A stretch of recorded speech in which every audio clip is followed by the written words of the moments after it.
Índia vai ser só um destino um pouco mais trabalhoso de se explorar. Vamos passar um mês inteiro viajando por lá. Mas a verdade é que eu não tinha ideia do que era a Índia e muito menos de como essa viagem ia mexer comigo.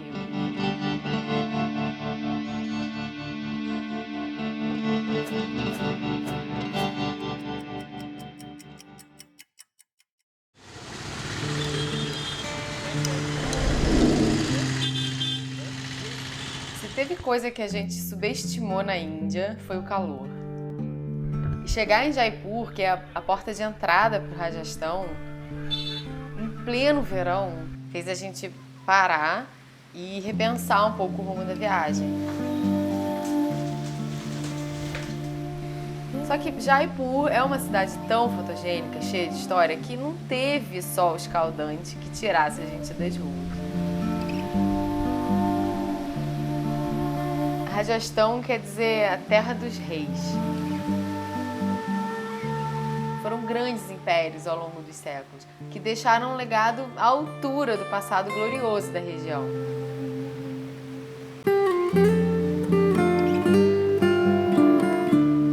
Uma herança riquíssima em forma de palácios, fortalezas.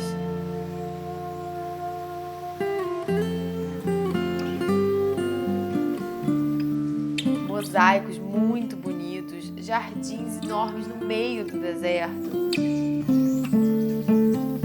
Lá no Forte Amber não dava mais para ouvir o barulho da cidade e também não havia outros turistas ocidentais além da gente, talvez por conta do calor.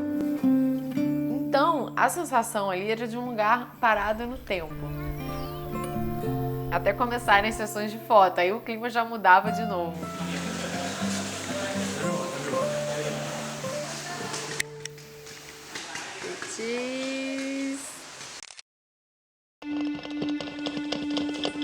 Verão, deserto, tava claro que não ia rolar. E aí o jeito foi fugir para as montanhas, literalmente. Mas a gente ainda tinha umas paradas importantes para fazer pelo caminho.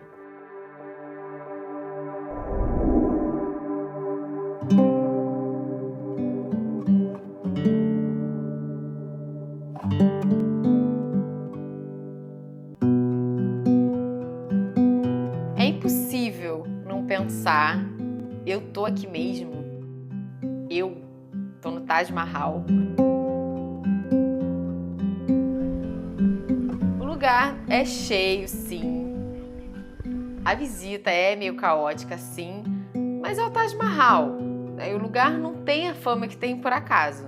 O lance é respirar fundo, abstrair a confusão e tentar admirar o Taj Mahal pelo que ele é, né? Um dos mais belos exemplos da arquitetura islâmica no mundo. E um túmulo que tem por trás uma história de amor e de tragédia que deixa o lugar ainda mais majestoso. Agra não é uma cidade especialmente charmosa, mas tem atrações muito bonitas que valem a visita. Mas estava na hora de seguir viagem e começar a nossa subida para o norte da Índia.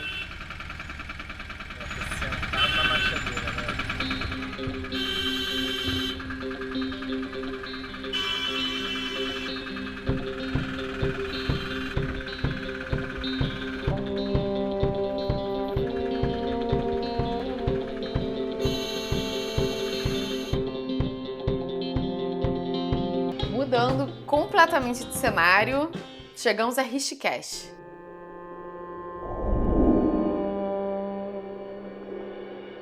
E apesar de ainda estar quente pra caramba, pelo menos era um lugar zen que permitiu que a gente descansasse e respirasse um pouco pela primeira vez na viagem. Rishikesh pode ser chamada de a capital dos retiros espirituais, da yoga, da meditação. E lá também é por onde passa o Ganges, o rio sagrado dos indianos. Diferente de outros trechos, o rio lá é muito limpo. Tão limpo que até rafting a gente fez. Say hi, guys. Porque Rishikesh é zen, mas de tranquilo não tem nada.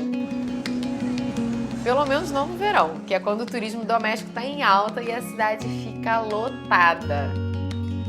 Mas eu confesso que eu gosto de uma multidão, porque é quando as pessoas se reúnem que as coisas mais bonitas acontecem, principalmente na Índia.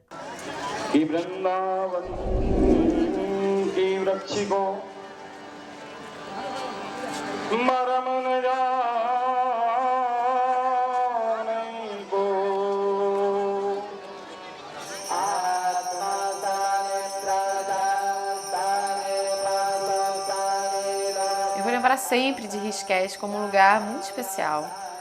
Um lugar que abraçou o novo, abraçou a presença estrangeira que é forte ali, mas que não perdeu sua tradição, né, suas raízes e principalmente a sua religiosidade. Eu estava amando tudo aquilo, mas por outro lado eu também já não via a hora de fugir do calor e seguir viagem e finalmente chegar no Himalaia.